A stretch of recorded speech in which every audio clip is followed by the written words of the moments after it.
When we look at our Hawaiian creation chant, the kumulipo tells us that life began in the ocean. The coral polyp is the first living thing, and the last living thing to come to life is man. For every living thing in the ocean, there is a protector on the land. So we need to understand the duality of life. Everything has a direct impact from land to ocean.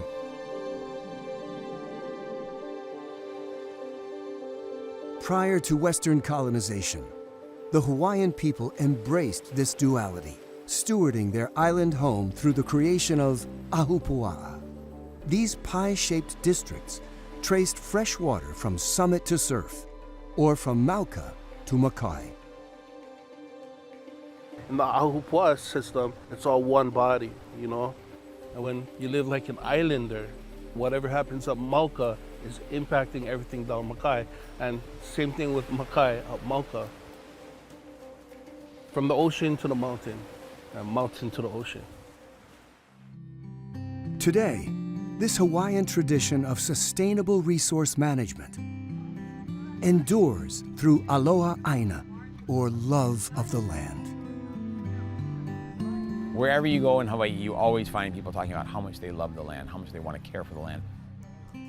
Huli na lima ika lepo, turn your hands into the soil. That's the kind of the quintessential essence of how you express your love of the land. That is connected directly to malama aina, which is caring for the land. And that's embodied in the concept of kuleana, responsibility. So we have a responsibility to care for our land. Across the island of Maui, scientists, land managers, and volunteers draw on the ancient wisdom of the Hawaiian people to revive traditional watersheds. Even amidst profound loss in the wake of recent wildfires, islanders have strengthened their resolve to bring balance back to their cherished ecosystems. How are local communities restoring Maui's watersheds and reefs from mauka to makai? And what lasting impact will these efforts have on the islanders who call these places home?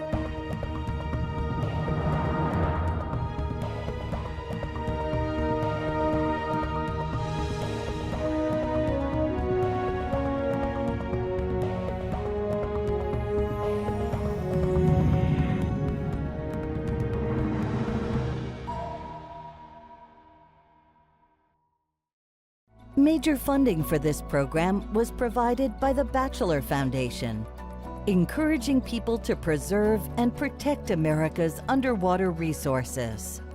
Additional funding was provided by Trish and Dan Bell and by the Perot Family Endowment for Environmental Education.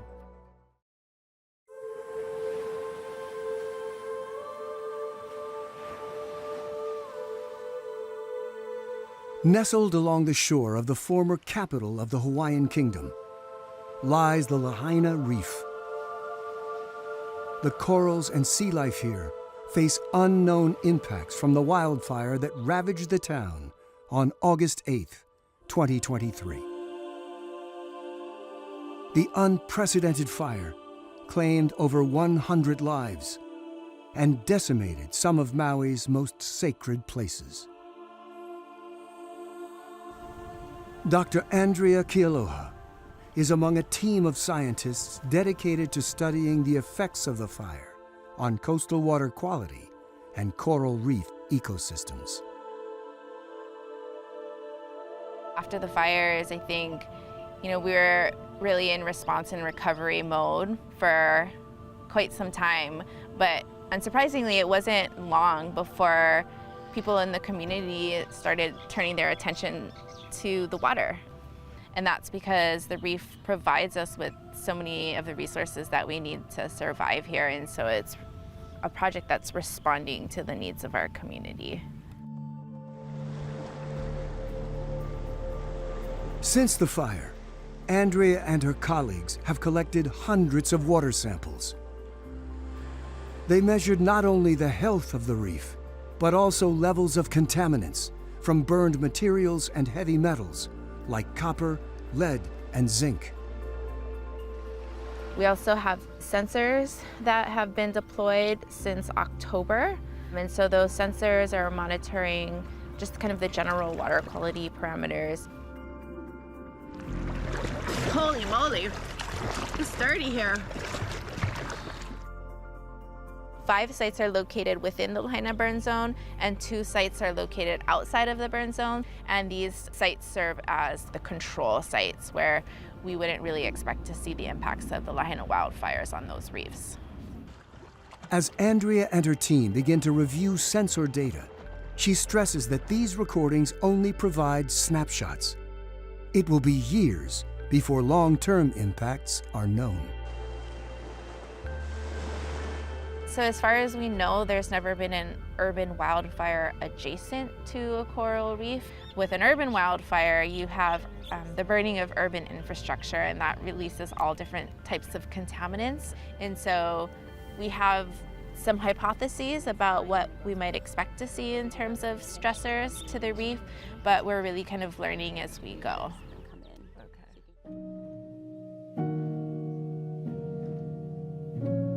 Andrea and other experts warn that the worst impacts may still lie ahead. As Lahaina rebuilds, soil disruption and significant rainfall events will increase risks to the reef. So there's an olelo no ea, which is a Hawaiian proverb, and it says, he po'i na kaiuli kai ko'o a'o he hina pu ko'a. Though the sea be deep and rough, the coral rock remains standing. And I think you can kind of hammer a reef for a short period of time and it will come back. It is resilient, but also if you have these stressors that occur for many, many years, I really believe that we can cause a full shift in the ecosystem.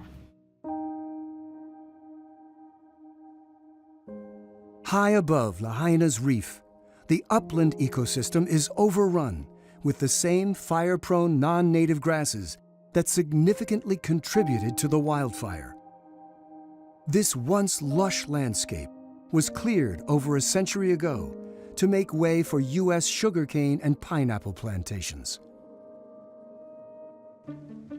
Today, local community members aim to heal this landscape, despite enduring immense personal loss from the fires. They have not wavered in their aloha aina. So just try for any of the plants, not just the vetiver. Somebody can go do that as, along this edge, all the way to the road. Aiding them is restoration ecologist Dustin Palos, who is committed to applying indigenous Hawaiian wisdom to the restoration of native lands. Indigenous people had these indigenous sciences and methods, and it wasn't written. So I feel like it might be just in our DNA or in our koko, in our blood, because, it wasn't written. After the fires, Dustin and his team transformed the restoration garden at the University of Hawaii Maui College into a biocultural pu'uhonua, or refuge. Using traditional practices, they've grown more than 5,000 native tree starts, which have already been planted across the island in fire-impacted communities. In the recent devastations around Maui, we want to showcase and incorporate these biocultural pu'uhonuas that provide this multi-function sense of place, sense of well-being, a place where you can practice culture or harvest and cultivate from this culture and continue this perpetuation of what ike kupuna, or this ancestral knowledge, looks like. And pretty much Ko'uluwehi is that. Just east of Lahaina, in the culturally significant Olowalu Valley, another biocultural refuge is thriving after more than 2 decades of dedicated restoration efforts. Central to this transformation is the replacement of thirsty invasive trees with more fire-resistant native plants. So we're trying to restore this valley into what it maybe looked like before sugarcane was here, before Westerners came in and changed the landscape. We want to help to restore that ecological integrity of this valley from mauka to makai. Flowing through the heart of the valley is the Olowalu stream. Here, traditional planting methods also play a vital role in securing sediment upstream. The stream runs through the entirety of our property that we steward, and we're very mindful of our practices here because of that stream water. Everything along the way impacts the quality of that stream water, the health of that stream, and that then flows out into the ocean, which in turn impacts the health of the coral reef and all of the marine life that's in that nearshore coastal area. The Olowalu Reef is among Hawaii's largest and healthiest. 500-year-old corals attest to an ancient lineage, but its significance is even more crucial. This vast mother reef seeds not only Lahaina and all of West Maui, but also neighboring islands. If we can understand the life and ebb and flow of the corals, and that they're not just inanimate objects, that they're alive, they're living, they're breathing. If we can take care of them as such, then they can populate the rest of these reefs in perpetuity. Ekolu Lindsay, a community leader whose ancestral home was destroyed by the Lahaina wildfire, has been a steadfast advocate for coral reef restoration through better land stewardship. He emphasizes the essential role of Hawaiian values in Kipuka Olowalu's mission. There are a few cultural values, cultural processes that are important for us to learn how to take care of these things properly. Kupono is honesty, honesty to build. Malama is to cherish, to take care of things properly, to cherish relationships. Kokua is to help without any expectations of reciprocation. When we understand these processes and values, aloha becomes automatic. Aloha is love and compassion for all living things.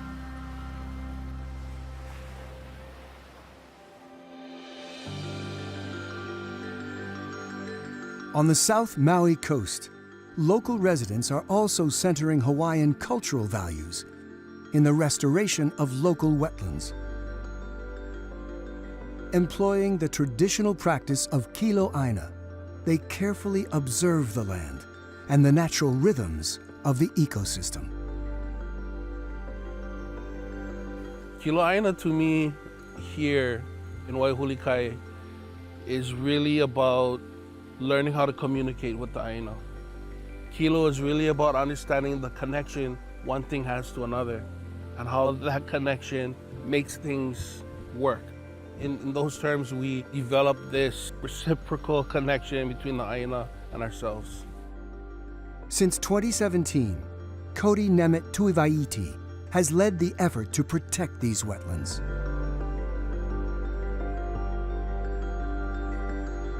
In the beginning, we were just some local brothers wanting to care for our home, and we've definitely been educated from the aina itself to a point where now we're teaching education as to why these areas are so important. In ancient times, this coastline was renowned for its royal fish ponds. Expertly constructed by Hawaiian engineers, these walled ponds caught sediment, nourished the fish, and protected the reefs. Native vegetation was strategically maintained in the wetland buffer zone to retain water and filter sediment. However, urban development has nearly erased the traditional landscape. So it's very, very important that we have these wetlands, that we have these native and endemic plants to do those jobs the way that they should be. He lihikaina he kauake kanaka means The island is chief and we are its servants. And I try to live by that as much as possible by allowing the Aina to dictate how we move forward. There are no time restraints when it comes to that. There are no due dates. The Aina will move on the Aina's time. The Aina will reveal when the Aina is ready to reveal.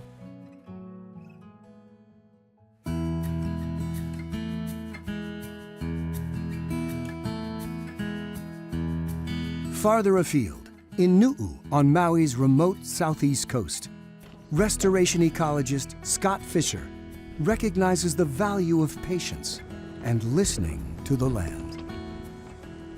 The application of ike kupuna, of traditional knowledge, does not allow for quick movements and quick activity. I mean, you end up doing so much more destruction that way. My first couple years here, I didn't plant any native plants. I didn't clear any invasives because I wanted to understand what was the relationship that had developed here now. And so that process of observing was critical for understanding how to be more efficient and more effective. The Nu'u Refuge, managed by the Hawaii Land Trust, spans 82 acres of rugged coastline and includes pre-contact petroglyphs and pristine natural habitat. The Pupuka Pond, although it's small, it is among the healthiest coastal wetlands in the state. The endangered and threatened birds that we're trying to protect actually use this as their launching off point to Hawaii Island. So it's disproportionately important and valuable, which is why we're putting so much effort into protecting it.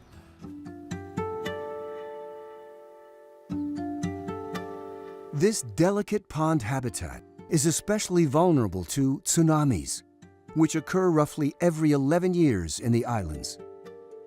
To gain deeper insights into the area's tsunami history, Scott and his team started by looking into ancient Hawaiian stories. One local legend recounted the tale of two deities, including the god of the ocean, who devastated a fish pond near Nu'u. We took that legend very seriously and said, okay, well, if there was an event of that size, that it could completely destroy a fish pond that was once here, is it possible that it also left a signature on the ground? And so we began searching. Scott discovered compelling evidence scattered along the hillside. More than 60 coral boulders, some weighing up to 50 pounds, displaced by the force of the waves. Using their weights and positions, he estimated a wave traveling 5 to 6 meters per second.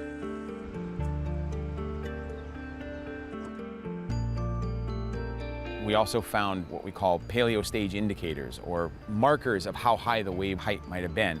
And those are in the form of these water-worn pebbles that were wedged into these cracks. So some of those were up to 8 meters high and 188 meters inland. So that tells you that there was a substantial wave. So what we can do is we can actually design a forest around the pond in order to provide maximum protection.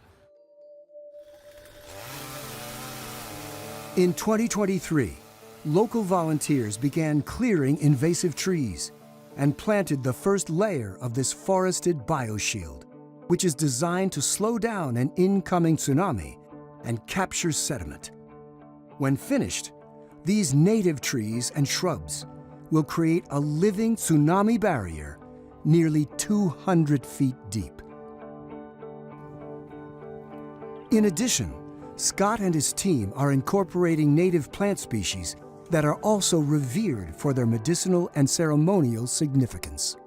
So on one level, we're trying to protect a coastal wetlands, but also what we're trying to do is reinvigorate a culture and especially the relationship between people and land. Our vision is Iola Ka'aina, Iola Mako Ne, which is basically when the land thrives, we all thrive.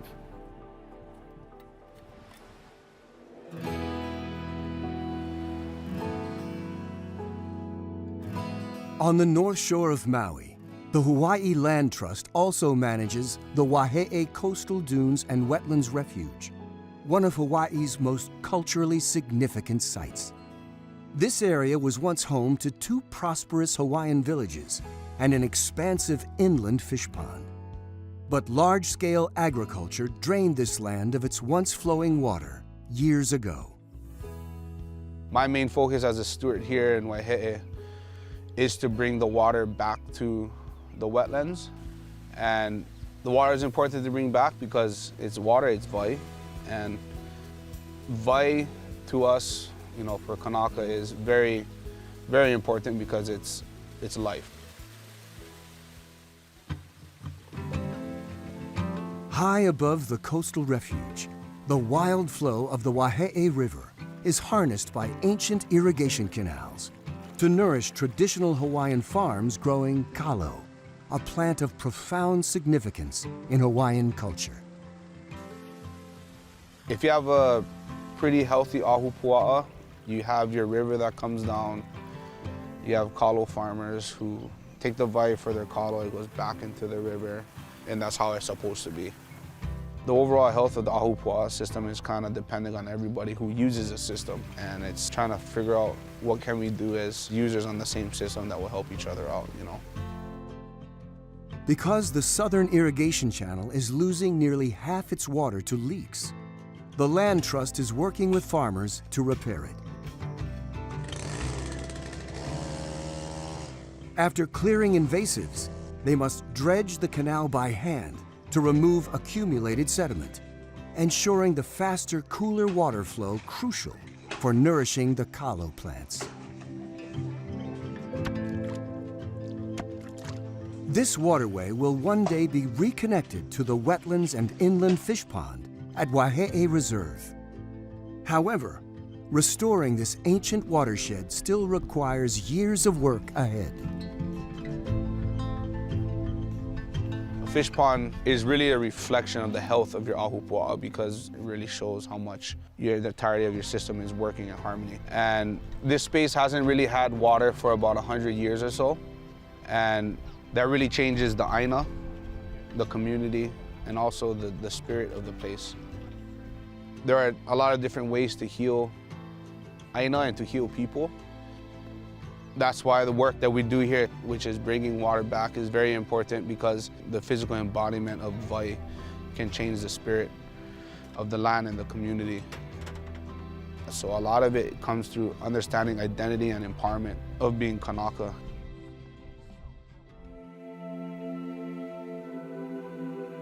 All across Maui, the efforts of community volunteers, land managers, and restoration ecologists mark a transformational shift toward ancient Hawaiian practices.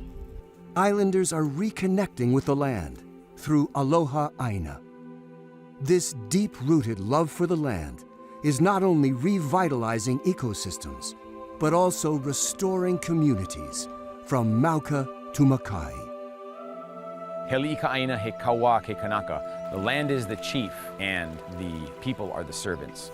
None of us are going to be here forever. We're all going to halai ka po. We're all going to pass on into the next world. But if we share that sense of aloha aina, then we can ensure that the subsequent generations take on the kuleana, the responsibility of caring for the land. Anytime you talk about land, the first thing you ought to think about is kuleana, is responsibility. We continue to forget that we need and have kuleana, or responsibilities, as older siblings, as kinship. You know, I tell the kids, the keiki, that's what this is for. This is not for us. This is not for me. You know, this is for the community. This is for our lahui, our nation. This is for the future. That's what conservation and preservation is about. Preserving and conserving resources for the next generation, not for us. If you just give it time, you know, give the aina time to acclimate to the changes and the impacts, it'll slowly begin to bounce back. You just gotta pay attention, you gotta give it time. Heli ka aina he kawa ke kanaka. Know your land, you know your space before you traverse. If we don't know these things and we continue to just be separated from them, then we're really not being islanders, we're really not being Kanaka. It's really about peeling back all these layers of colonialism and revealing the islander within ourselves. This is how we're going to help to malama and care for these resources. I ka wā mamua, ka wā mahope. The future can be found in the wisdom of the past. So in the Hawaiian lens of looking at things, the answers are already there. We look behind us to see where we need to go. There is no perfect answer for anything out there. There is only, let's try it.